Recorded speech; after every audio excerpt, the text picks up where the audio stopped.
Agora você pode fazer parte do clube de membros do Spurgeon TV. Esses são e-books já disponibilizados para os membros do canal. Todos os dias, novos e-books são adicionados junto com outros benefícios que só os membros têm. Sendo um membro, você passa a ajudar no crescimento desse ministério, tanto na quantidade do que podemos publicar, como na qualidade do material.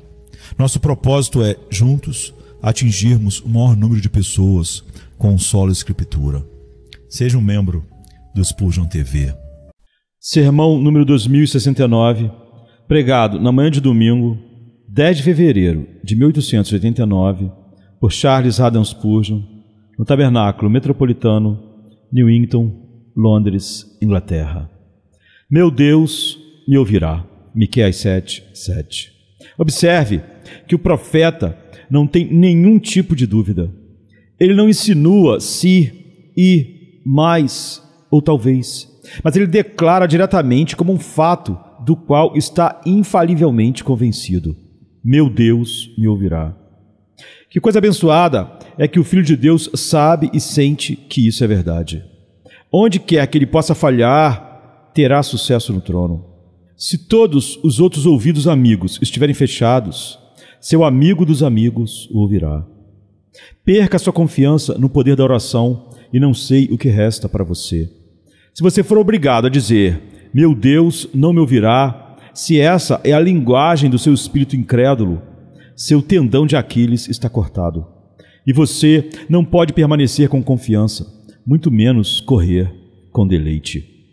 Com fé na oração, você tem os infinitos tesouros do céu à sua disposição.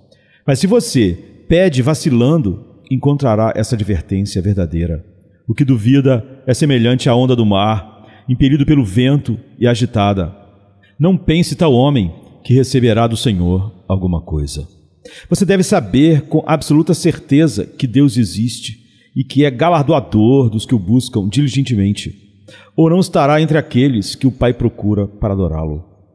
Para ser forte no Senhor e na força do seu poder, você deve ser forte em seus joelhos. Meu Deus me ouvirá é uma sentença que você deve saber de cor. É uma questão muito ampla, essa de Deus ouvir as orações dos homens. E eu precisaria de um tempo considerável para descrever particularmente cujas orações o Senhor ouvirá, quais orações Ele ouvirá, e como é verdade que Ele sempre ouve, seja qual for a resposta. Mas será uma coisa muito melhor se, sem debate, você puder pessoalmente dizer por si mesmo: deixe que outros digam o que quiserem e julguem o que desejarem nesta matéria. Estou persuadido pelo Espírito de toda a graça que meu Deus me ouvirá. Se, no que diz respeito a você mesmo, você tem essa certeza, seus próprios pés estão sobre uma rocha e você não precisa se preocupar com a areia e o lodo. Essa certeza, meu Deus me ouvirá, é melhor do que toda a ajuda dos homens mortais e uma riqueza maior do que as minas da Índia poderiam lhe oferecer. Desejo pregar não apenas destas poucas palavras, mas também de sua conexão. A posição do texto no livro sagrado é altamente instrutiva. Que o autor do livro o faça assim, neste momento. Procurarei falar, em primeiro lugar, sobre os resultados da confiança na oração nos crentes. Quando podem verdadeiramente dizer, meu Deus me ouvirá, as melhores consequências virão disso. Pense no que acontecerá com eles. Para começar, nos piores momentos, Deus é seu refúgio. Ao ler o capítulo, vimos que os tempos eram desesperadores. A nação havia se tornado podre por completo. O homem bom pereceu da terra, e não há ninguém reto entre os homens. A justiça era abertamente vendida. Subornos eram tomados sem pudor e até abertamente exigidos. Nos negócios, todos eram desonestos. O melhor deles é como um espinho. O mais reto é mais afiado que uma cerca de espinhos. Na vida doméstica, não havia amigo confiável, nem marido, nem esposa, nem filho, nem filha. Toda a terra havia se corrompido. E enquanto o profeta a observava com lágrimas nos olhos, não podia ver nada que valesse a pena olhar. E clamou: portanto, olharei para o Senhor. Esperarei pelo Deus da minha salvação. Meu Deus me ouvirá. Sua convicção de que Deus ouviria sua oração era seu último conforto e o levou a fechar os olhos para o espetáculo de crime universal e olhar para o céu e somente para o céu. Quando você tem fé na oração, encontrará no dia nublado e escuro consolo ao olhar para Deus, que é o bendito sol de onde virá um dia mais brilhante. Em vez de ser vencido pela dúvida, você reunirá sua fé, que de outra forma poderia ter sido dispersa entre os homens, e colocará toda ela sobre Deus, que ainda permanece verdadeiro, fiel e santo.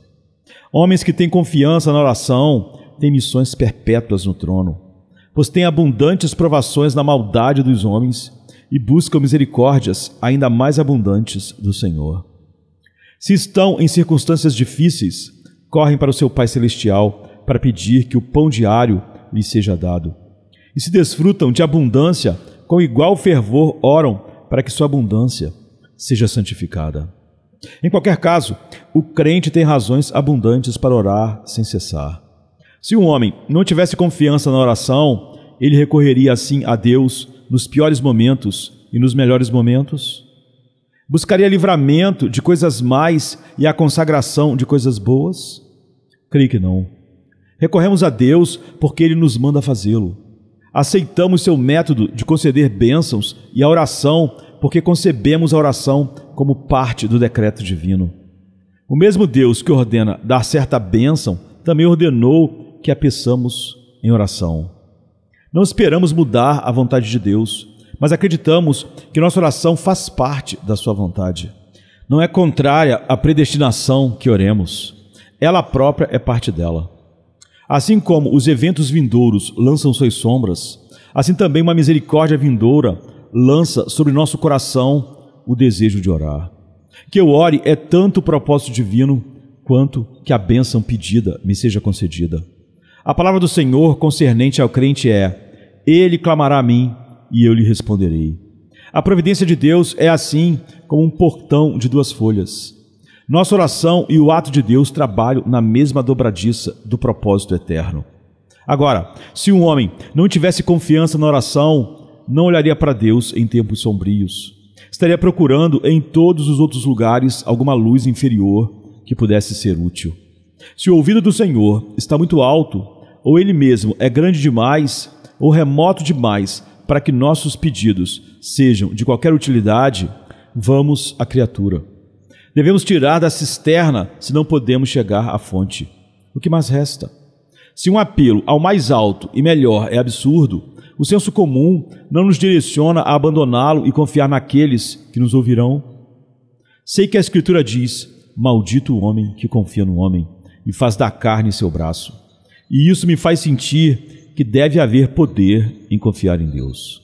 Irmãos, estamos em uma situação ruim se de fato a oração é uma mera formalidade. Mas não precisamos cair em desespero, pois não estamos em tal condição. Não precisamos correr para santos, ou anjos, ou amigos, pois verdadeiramente há um Deus que ouve a oração.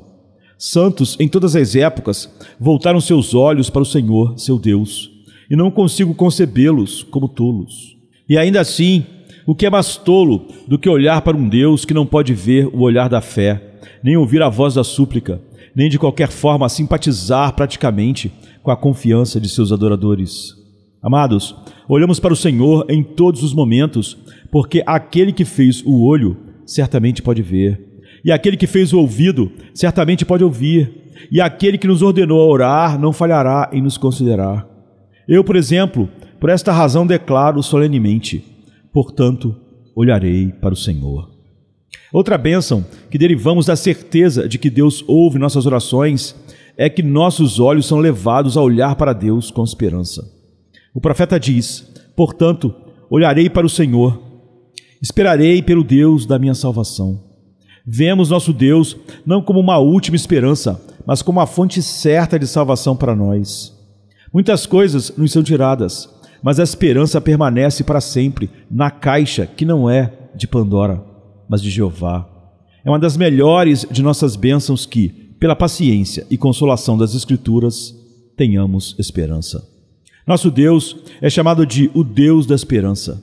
Temos esperança de que Deus nos ouvirá, porque Ele é Jeová, eu sou. Sabemos que Ele é e que é maior que todas as emergências, seja quais forem. Mesmo na morte dizemos: agora, Senhor, que espero eu? Minha esperança está em Ti. Quando não podemos ver quaisquer outros fundamentos para a esperança, encontramos bom ânimo na promessa do Senhor, de modo que clamamos: minha alma espera somente em Deus, pois dele vem a minha esperança. É Ele que tantas vezes realizou livramentos para seu povo que ora. Buscamos sua misericórdia como homens que vigiam pela manhã. Não é pouca coisa manter a esperança viva no coração humano. É a mais terrível das calamidades quando ela se extingue. De onde vêm os suicídios que mergulham a alma na onda escura? Ou o corte carmesim mortal que liberta a alma? De onde vem? Não são esses os portões da morte sombria abertos quando a esperança voa para longe? De onde vem aquela apatia, aquela letargia, aquela falta de energia, aquele deixar as coisas irem à ruína? É porque a esperança deixou o leme e o navio é arrastado sobre as rochas. Mate a esperança em um homem e você matou o melhor do homem. O espírito de um homem o sustenta em sua enfermidade, mas o espírito abatido, quem o levantará? Ora, uma firme convicção de que Deus ouvirá a oração é um suporte para uma esperança que está afundando. Jamais desistirá de tudo quem acredita verdadeiramente que seu Deus o ouvirá. Não pode ser levado ao desespero enquanto o trono de misericórdia continuar sendo uma fonte de esperança e ele permanecer em posse de sua razão. Você o ouvirá argumentar consigo mesmo: por que estás abatida, ó minha alma? E por que te perturbas dentro de mim? Espere em Deus, pois ainda o louvarei, que é a salvação da minha face e meu Deus. Certamente, estas são duas bênçãos escolhidas: ser capaz de olhar sempre para Deus e olhar para Ele sempre com esperança. Mas vamos mais longe. Uma convicção plena da certeza de que Deus ouvirá nossas orações nos ajuda a esperar com paciência. Esperarei pelo Deus da minha salvação. Ele pode não me responder hoje, mas me ouvirá. O amanhã pode não me trazer o livramento esperado, mas Ele virá. Embora a visão tarde, esperarei por ela, pois certamente virá, e de acordo com a contagem da sabedoria infinita, realmente não tardará. Grande é a pontualidade do Deus vivo. Ele nunca está adiantado, mas nunca está atrasado. Ele não apenas está presente quando precisamos dele, mas o encontramos socorro bem presente na angústia. Descobrimos que é bom esperar porque não temos medo de sermos decepcionados. Uma convicção plena de que a oração será ouvida nos faz sentar até mesmo com Jó no monte de cinzas e bendizer o Senhor que tirou o que antes ele havia dado.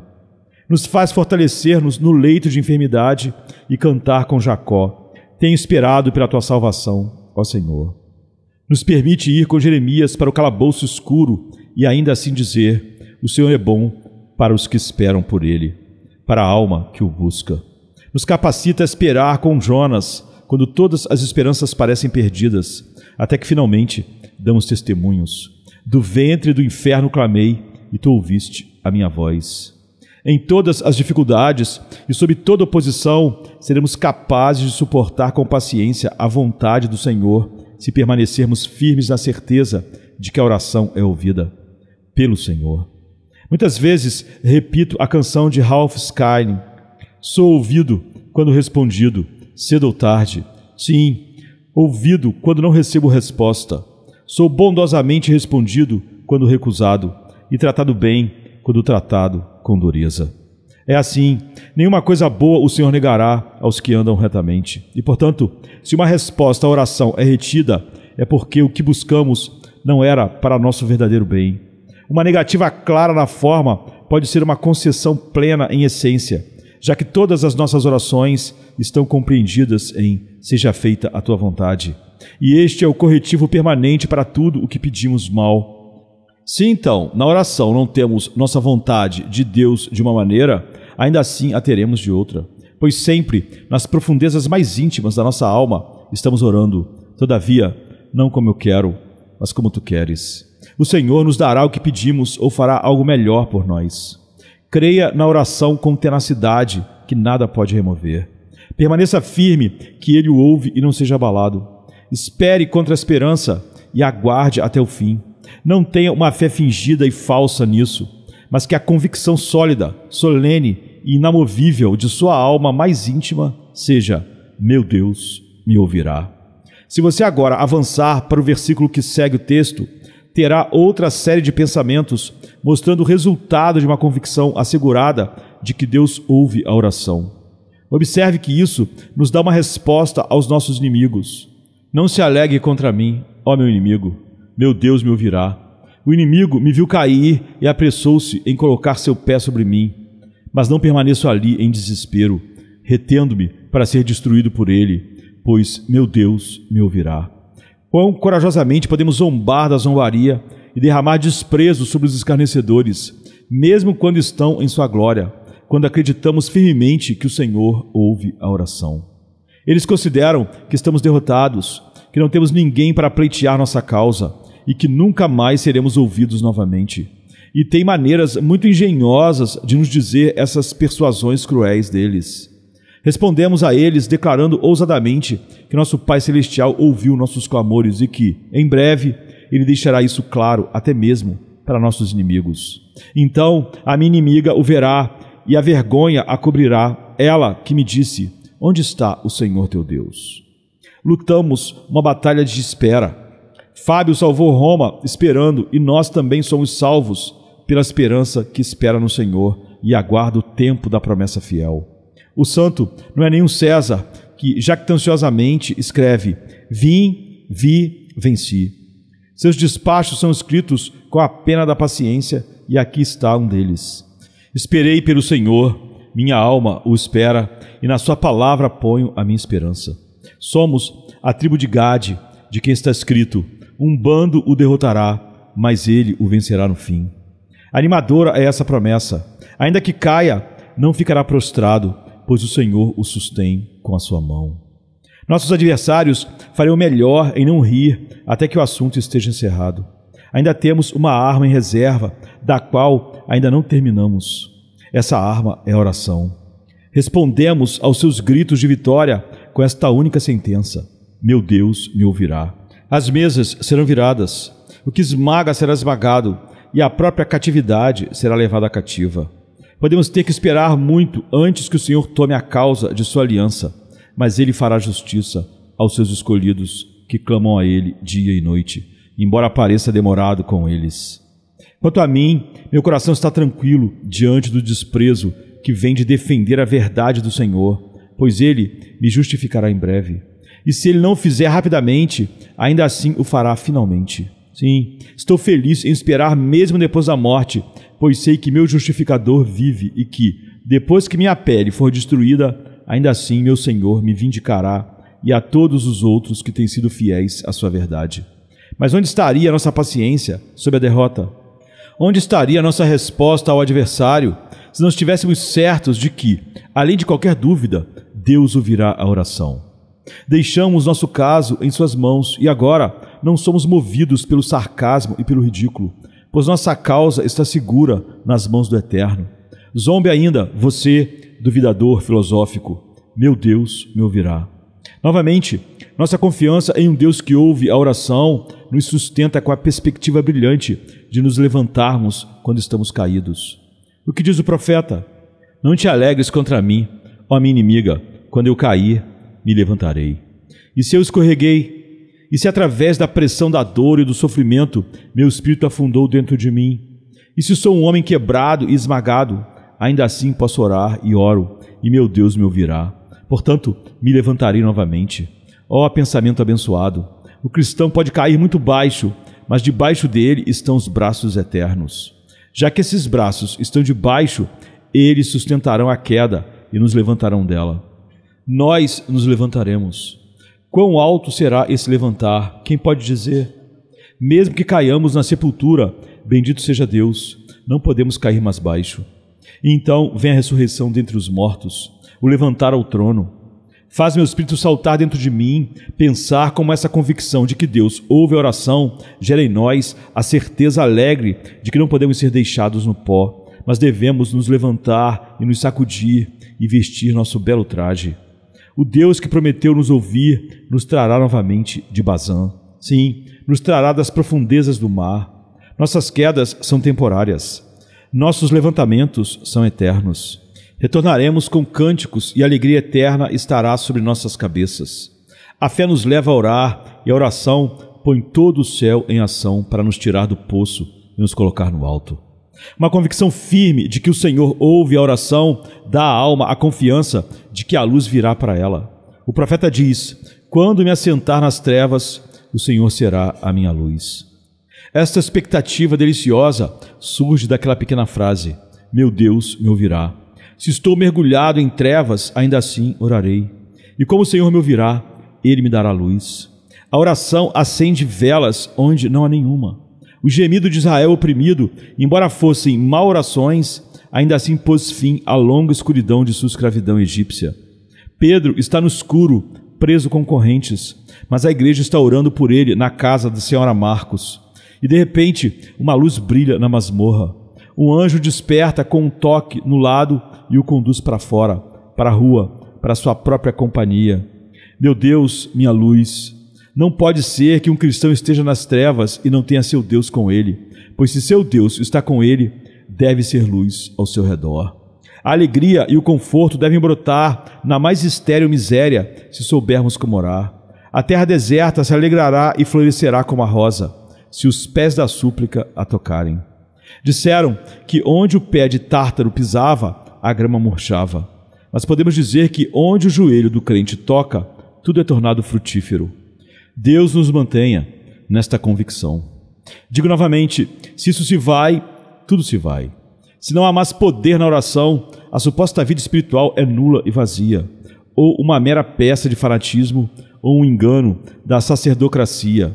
Se o responder à oração por parte de Deus é apenas um devaneio ocioso, onde estamos? Somos pobres crianças perdidas chorando no escuro para um pai que não pode nos ouvir? Pobres crianças aptas a serem enredadas na terrível maquinaria dos eventos e a serem giradas e esmagadas por ela, já que nenhuma mão paterna será estendida para nos resgatar? Mungo Park, no deserto, foi revigorado pela visão de um pedaço de musgo, porque ele dizia que Deus estava perto. Mas tudo isso é um erro, segundo a teoria moderna de que Deus não pode ou não vai intervir em resposta ao clamor de seus filhos. O reinado da lei é proclamado, mas o legislador é empurrado para além de nosso alcance. Chamamos, mas ele não ouve. Apenas velhos fanáticos podem imaginar que ele ouve. Ou se talvez ele ouve, é uma chance ainda maior que ele não responderá. Assim dizem eles. Se a oração parece ser respondida, é mera coincidência, um acidente feliz que agrada a mente piedosa. Estou farto de repetir tais conversas cruéis. Irmãos e irmãs, sabemos melhor, temos certeza de que a lei é que nosso Deus ouve a oração. Estamos cada um pessoalmente tão certos de que meu Deus me ouvirá, quanto estamos certos de que a lei da gravidade mantém a matéria em seu lugar. Temos uma providência pessoal, um Deus pessoal e um Deus pessoal ouvindo nossas orações. E estamos persuadidos, portanto, de que todas as coisas devem cooperar para o bem e devemos sair das trevas. Mas mesmo nas trevas, o Senhor será uma luz ao nosso redor. Isso sustenta nossos espíritos sob a maior pressão e nos dá cânticos na noite. Todos esses benefícios de que falei são os resultados de manter firmemente a doutrina da oração eficaz. E para nós, resultados excelentes eles são. E a partir disso, passo a notar, em segundo lugar, a razão para a grande confiança que os crentes exibem na questão da oração. Eles não falam sem razão quando dizem, meu Deus me ouvirá. Por que acreditamos assim? Acreditamos primeiro e principalmente por causa do fiel prometedor. O caráter do Senhor Deus, que prometeu responder à oração, a veracidade do Senhor Jesus, que disse, se pedirdes alguma coisa em meu nome, eu farei, e a sabedoria do Espírito Santo, que incita a oração. Em suma, o caráter do próprio Deus nos obriga a confiar em sua palavra, sem dúvida. Está declarado repetidas vezes nas Escrituras inspiradas da verdade que aquele que busca, encontra. E ao que bate, abrir-se-lhe-á. Temos o comando, pedir e dar-se-vos-á. Somos informados de que os homens devem orar sempre e não desfalecer. Somos assegurados de que a oração eficaz e fervorosa de um homem justo muito pode. Sim, não apenas somos informados disso, mas temos isso diante de nós em exemplos reais, como Elias, Abraão, Moisés, Davi, Daniel e multidões de outros. É uma questão de aliança com Deus que ele ouvirá as orações de seus filhos. Ele clamará a mim e eu lhe responderei. É o Senhor fiel? Ele é verdadeiro? Apenas deixe-nos obter uma resposta para essas duas perguntas e o assunto está resolvido. Ele é o mesmo Deus das eras passadas? Pode ele, quer ele, ainda manter sua palavra como antes? Temos apenas uma forma de responder a essas perguntas. Ele é Jeová e não muda. Eu preferiria ter uma pequena promessa no canto da Bíblia para apoiar minha fé do que ter todas as filosofias dos homens científicos para sustentar minha opinião. A história da filosofia é, em resumo, a história de tolos. Todos os grupos de filósofos que já viveram têm sido mais bem-sucedidos em contradizer aqueles que vieram antes deles do que em manter qualquer coisa. É bom quando os filhos de Amon e Moabe se levantam contra os habitantes do Monte Seir para destruir e matar aos outros. Os inimigos de Deus são bons em destruir uns aos outros. Dentro de poucos anos, os grandes pensadores da cultura atual serão destruídos por alguns novos sonhadores. Os filósofos reinantes do período atual têm em si tanta vitalidade de loucuras que serão um assunto perpétuo de desprezo. E ouso profetizar que antes que minha cabeça esteja no túmulo, dificilmente restará um homem notável que não tenha lavado as mãos da teoria atual. Aquilo que é ensinado hoje como uma certeza pelos sábios será em breve tão refutado que será pisado como lodo nas ruas. A verdade do Senhor vive e reina, mas as invenções do homem duram apenas uma hora. Não sou profeta, nem filho de profeta, mas como tenho vivido para ver mudanças maravilhosas nos dogmas da filosofia. Espero ver ainda mais. Veja como eles têm mudado. Eles costumavam nos dizer que a depravação natural de nossa raça era um mito. Ridicularizavam a ideia de que nascemos em pecado e declaravam com falso sentimentalismo que cada querido bebê era perfeito. Agora, o que nos dizem? Ora, que se não herdamos o pecado original de Adão ou de qualquer outro homem que nos precedeu, temos sobre nós os resultados hereditários das transgressões das ostras primordiais ou outras criaturas das quais ascendemos ou descendemos. Carregamos em nossos corpos, se não em nossas almas, os efeitos de todos os truques genéticos dos macacos, cujo futuro nos foi legado pela evolução. E é por isso, dizem eles, que há tanto de animalesco em nós. Esse absurdo deve ser recebido pelas sociedades eruditas com paciência e aceito por nós com reverência, enquanto as simples declarações da Sagrada Escritura são consideradas míticas ou inacreditáveis. Menciono essa loucura apenas para mostrar que os oponentes da palavra de Deus mudam constantemente suas posições como a areia movediça na foz de um rio, mas são igualmente perigosos, qualquer que seja a posição que ocupem. No anúncio da hereditariedade, o pensamento filosófico privou-se de todo o poder de objetar a doutrina bíblica do pecado original. Isso não é de grande consequência para nós, que não nos importamos com suas objeções, mas deveria ser algum tipo de dica para eles. De acordo com os pensadores modernos, o que é verdade na segunda-feira pode ser falso na terça-feira, e o que é certo na quarta-feira pode ser nosso dever duvidar na quinta-feira, e assim por diante. Mundo sem fim. Cada mudança da Lua vê uma mudança no ensino da nova teologia. Uma boa e robusta hipótese nos tempos antigos servia um homem como um cavalo de pau por 20 anos. Mas hoje em dia, seus pobres animais mal duram 20 meses. Não disse bem que a menor promessa de Deus vale mais do que tudo o que já foi ensinado, ou que jamais será ensinado pelos filósofos céticos e teólogos especulativos? Seja Deus verdadeiro, mas todo homem mentiroso. Qualquer que seja a verdade na ciência, Deus é verdadeiro, e sobre sua promessa construímos nossa confiança. Desconfiamos do testemunho de todos os homens e anjos, mas não ousamos desconfiar do Senhor. Sinto-me envergonhado de acrescentar qualquer coisa à primeira razão esmagadora para a fé, pois isso é suficiente e mais do que suficiente. No entanto, como a fé é muitas vezes fraca, podemos colocar sob ela outro apoio. Acreditamos no poder da oração por causa de nossa experiência passada. Muitos de nós não poderíamos dizer menos do que "meu Deus me ouvirá", pois se o fizéssemos, seríamos traidores ao testemunho de nossas vidas. Não transformarei isso em uma reunião de experiências, Mas, se o fizesse, que testemunhos poderíamos produzir de orações respondidas? Não citarei sequer uma seleção das grandes e especiais respostas que recebi pessoalmente, mas todos os santos de Deus são unânimes em seu testemunho sobre este ponto. Toma a liberdade de dizer que as pessoas que oram são, em geral, tão honestas e verazes quanto aqueles cavalheiros que negam a virtude da oração. Bem, esses homens, eu entre eles, declaram solenemente que Deus ouviu e respondeu às nossas orações. E não dizemos isso em momentos de fanatismo, quando estamos sendo levados a um delírio de devoção, mas o afirmamos sobriamente como um fato simples. Se estivéssemos prestes a morrer, afirmaríamos isso com ainda mais fervor. É verdade para nós diante de Deus. Sobre esta declaração de que Deus ouviu e respondeu às nossas orações, estamos preparados para falar tão positivamente, solenemente e deliberadamente, como se achássemos certo chamar Deus por testemunha com o juramento. Portanto, não estamos preparados para que nosso testemunho seja sumariamente descartado como sem valor. Reivindicamos, como homens, o direito de ser acreditados. Em todo caso, manteremos os fatos que nós mesmos experimentamos e a verdade que eles provam. E se somos ridicularizados por fazê-lo, suportaremos isso com equanimidade.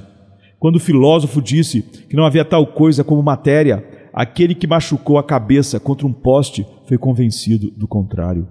E quando outro grande teórico disse que não havia tal coisa como mente, aquele que teve o coração partido pela tristeza não pôde ser convertido à opinião.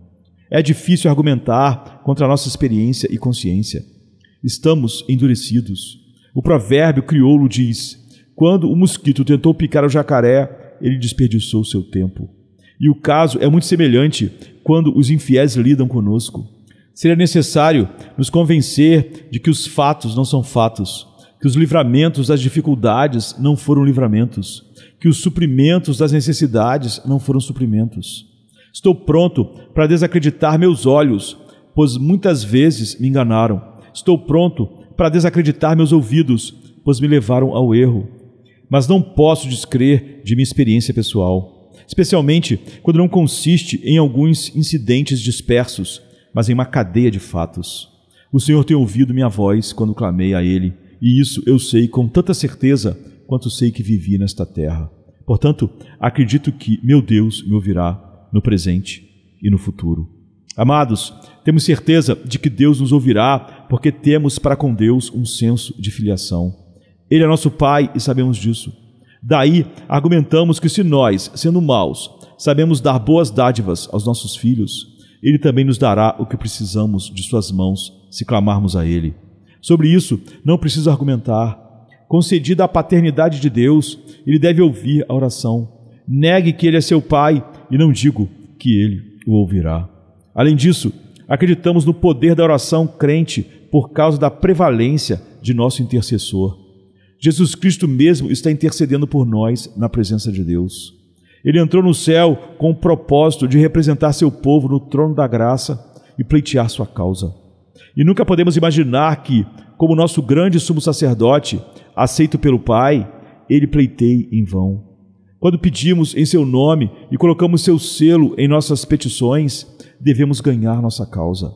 Estamos obrigados a estar tão certos disso quanto da vida contínua e mérito ilimitado de nosso Senhor. Nossa oração é respaldada e endossada por seu nome adorável, e isso a torna uma coisa completamente diferente do que se fosse apenas o pedido de um homem pecador. Deve ser ouvida. Jesus, quando tu assumes meu caso, meu Deus me ouvirá. Além disso, temos orientação na oração, pois o Espírito Santo nos ensina como orar. O próprio Deus coloca desejos aceitáveis em nossos corações e nos faz saber o que devemos pedir como convém. E certamente, tais orações não podem ficar sem resposta. Oramos para ser ajudados a vencer o pecado, e esse desejo foi implantado em nós pelo bom Espírito. Não será concedido? Pedimos para ser santificados e capacitados a glorificar a Deus. Certamente, Deus não implantou tais desejos em nós para nos zombar, dando-nos aspirações que nunca pretendeu cumprir, para nos fazer ter fome e sede de bênçãos que Ele não poderia ou não daria. Seria nos atormentar antes do tempo, e isso não podemos imputar a Deus. A liderança do Espírito que nos induz a orar não é um fogo fato dançando, surgindo do pântano da superstição, conduzindo-nos ao fanatismo, mas é uma luz clara e segura que nunca foi seguida por nenhum homem sem guiá-lo à paz e segurança. Algum de vocês já sofreu dano pela oração? Alguma vez você se levantou de seus joelhos um homem pior por suplicar a Deus? Alguma vez você saiu de uma companhia de homens fiéis e suplicantes e sentiu que foi moralmente rebaixado por participar de suas devoções? Tenho certeza de que nunca. Se algo o ajudou a lutar contra o pecado e a suportar os fardos da vida, foi essa aproximação a Deus. Portanto, exorto, pelo efeito santo da oração, a acreditar que ela está entre as coisas honestas e verdadeiras. Uma coisa tão santa implantada em você pelo próprio Deus não pode ser uma erva daninha que ele arrancará e jogará sobre o muro do jardim em desprezo. Deus nunca nos ensinou a orar para que fosse uma imposição sobre nossa credulidade e um esporte para sua suprema inteligência. Tal sugestão é uma blasfêmia evidente e a mencionamos com repugnância. Esse exercício abençoado, no qual tenho uma comunhão santificadora e elevadora com o Eterno, não pode ser um fracasso. Certamente, meu Deus me ouvirá. Concluo com o terceiro ponto. Vamos agora considerar o exercício dessa confiança na oração. Mostrei-lhes os resultados dessa confiança e algumas das razões para ela. Agora, vejamos aonde o exercício dessa confiança nos leva.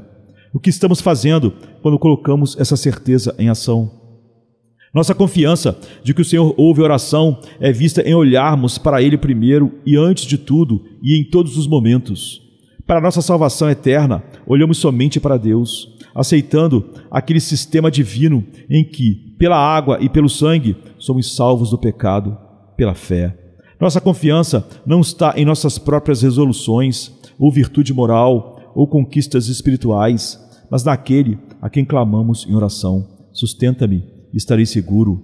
Ficamos felizes com a ajuda de amigos em assuntos menores, mas mesmo ali, nosso primeiro recurso é nosso Deus no céu, pois cada um de nós sente que esta é a sua defesa principal. Meu Deus me ouvirá. Isso também nos leva a ter certeza de que Deus é nosso. Vivemos apropriando Deus para nós mesmos. Podemos, sem terror, ver nossa propriedade diminuir e nossos amigos nos deixarem e nossos parentes mais queridos partirem. Mas seria horror, de fato, se perdêssemos nosso Deus e não pudéssemos mais dizer, meu Deus. Outros podem escolher o que quiserem como objeto da escolha principal de seus corações, mas não prestaremos nenhuma homenagem da alma a ninguém além de Jeová. Este Deus é o nosso Deus para todo sempre. Como Deus de outro homem, não posso descansar nele, mas como meu Deus, estou certo de que ele me ouvirá. Assim, somos levados por nossa confiança na oração a agarrá-lo à nossa alma com ganchos de aço.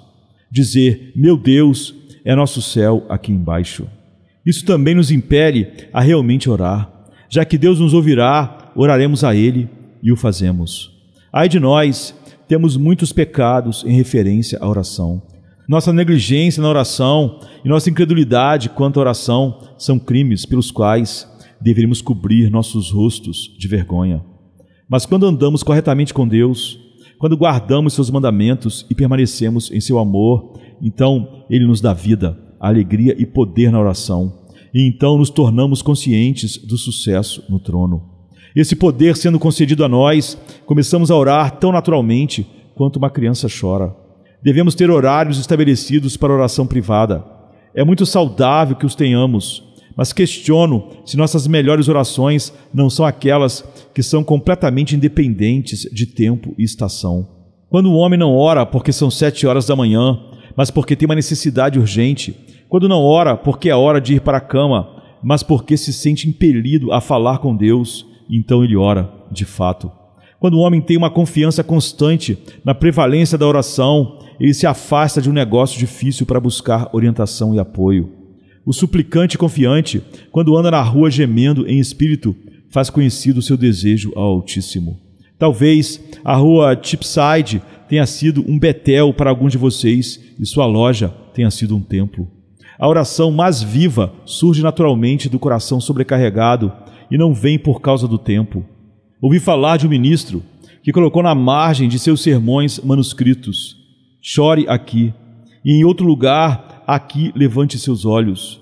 Deve ser uma pregação muito terrível quando a emoção é fabricada. E o mesmo é verdadeiro para a oração. O medo é que você não ore realmente quando o relógio diz: agora ore. Não acho que possamos sempre manter o relógio da alma em exata sincronia com o relógio na lareira.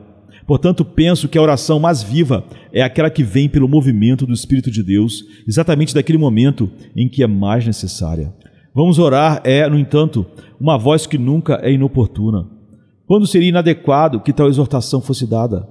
Quando não seria proveitoso orar? O Senhor está sempre disposto, portanto, oremos sempre de uma forma ou de outra. Oremos sem cessar, porque é sempre verdade. Meu Deus me ouvirá.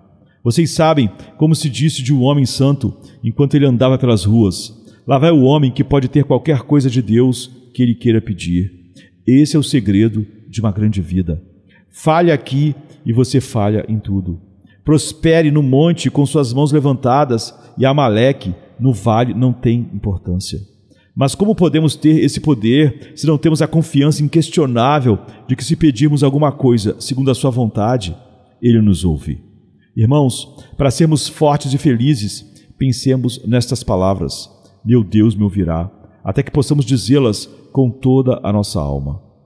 Quanto a vocês, pobres almas, que não podem dizer meu Deus, devo dizer-lhes que não devem orar de jeito nenhum. Se vocês têm um desejo de orar, incentivem esse desejo, mas certifiquem-se de que é oração e não mera formalidade. Deixem seus corações se elevarem àquele que lhes diz: buscai ao Senhor enquanto se pode achar. Em vez de dizer-lhes para não orar, gostaria de orientá-los sobre como orar.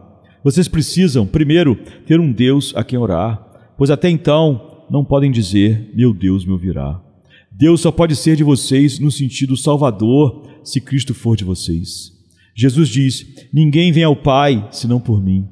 Deus se torna nosso Deus pela fé que o apropria como Ele é revelado em seu Filho Jesus Cristo. Olhem para Jesus, pois Ele é o propiciatório e assim o caminho para Deus na oração. O evangelho que pregamos a vocês não é orai, mas crede. Crede no Senhor Jesus Cristo e sereis salvos.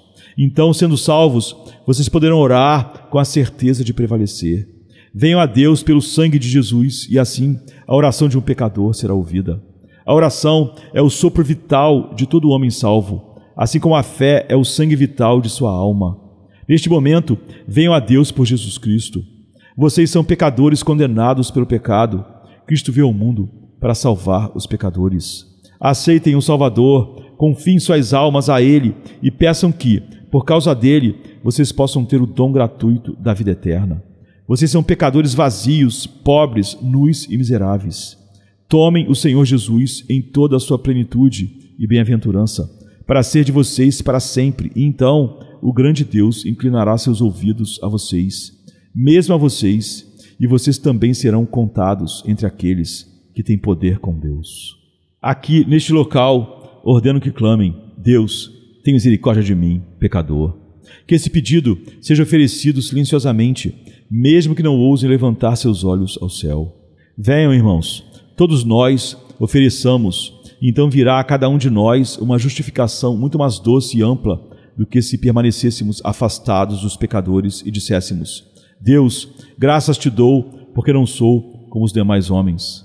Ó meu Senhor, ouve esta minha oração, para que aqueles que ouvem ou leem este sermão possam ser capazes de dizer, assim como teu indigno servo diz com ousadia: meu Deus me ouvirá. Concede-o, peço-te, por amor de Jesus. Amém. Sexta-feira chega trazendo a noite em seu manto. Jesus em súplicas, enquanto Pedro sucumbe ao encanto do sono. Judas, com seu beijo, selou o destino. Traição que esboça o pranto. No silêncio da noite, a esperança parece se esconder, mas o eco do domingo aos poucos Pilatos em sua indecisão, o sinédrio em conspiração, a turba em escárnio desconhece a ressurreição.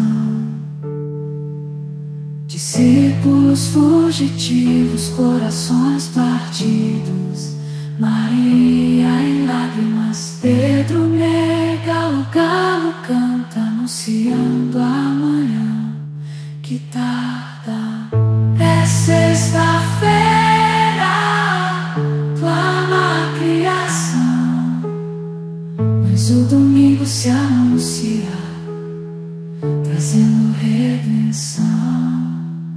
Nosso Salvador, sob o peso da cruz, caminha entre a multidão que zomba, sua santidade diminui.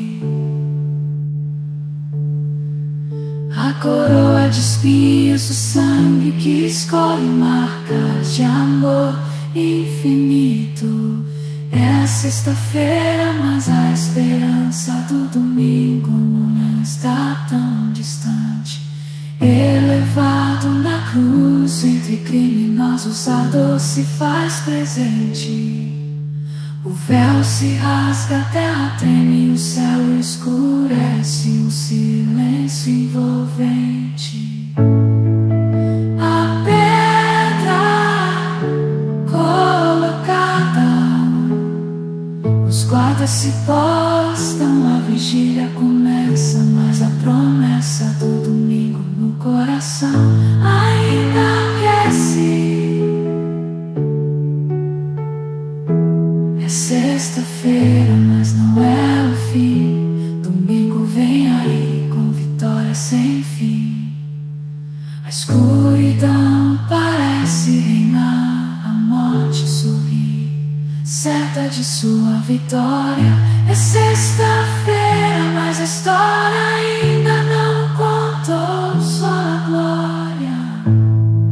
O pecado julga ter vencido, a esperança parece falhar, mas a luz do domingo já começa a brilhar. O túmulo agora vazio, a pedra removida, Jesus ressuscitou, trazendo vida. Manhã de domingo, brilha a esperança restaurada. A morte foi vencida, a redenção proclamada. É sexta-feira, mas a alegria vem com o amanhecer. Domingo já chegou, ensinando-nos a renascer. Nosso Salvador, sob o peso da cruz, caminha entre a multidão que zomba, sua santidade diminui. A coroa de espinhos, o sangue que escorre